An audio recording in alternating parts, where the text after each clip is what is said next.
Every year it seems like depth is an issue for you guys, in particular across the line of scrimmage. How is that development coming this year?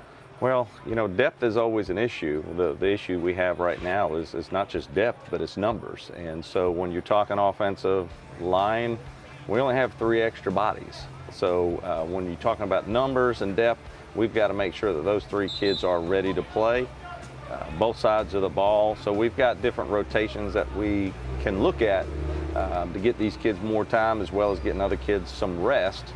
But, you know, we'll see how that goes. We've had 11 on 11. That's gone pretty well so far. How did that, you talk about the depth, and offensive line is the hardest place to develop talent. So when you have short numbers, how do you compensate for that? It's hard. Truthfully, what we want to look at is having 3 kids that can rotate at tackle, 3 kids that can rotate at guard, and 2 kids that can possibly rotate at center.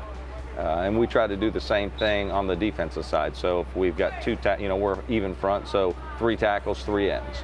That way you can give kids a little bit of a break, and you don't have to go wild with a lot of substitutions. I got you. Well, let's talk about defensive backfield, another area where you're having to kind of develop each year. And you're at a 7-on-7, and you guys run the wing tee, so you're not really here for the offense, you're more here for the defense. So what do you look for in these tournaments?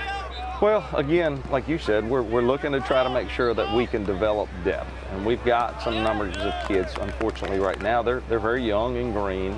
We're missing a couple kids to vacations and different things as other sports. So hopefully we get them back. We'll be able to get a little bit more consistency. But to be honest with you, this year we've got an experienced quarterback, and we've got some threats now that we can throw the ball to. So you're probably going to see us do a little bit more than what we have in the past, but I'm not going to say we're going to throw it 30 times a game, but definitely more than what we've done in the past. Well, do you feel that your defensive backfield is being developed when you come to tournaments like Oh, that? absolutely. You know, you have no choice. You get exposed a lot in these things because people tend to not necessarily do what they're going to do in a game, so they're going to put you under a lot more stress in a 7-on-7 than they would in a game, because you know there's nothing to hurt you in a 7-on-7 if you're throwing stuff out there that maybe you wouldn't do in a game. I got you.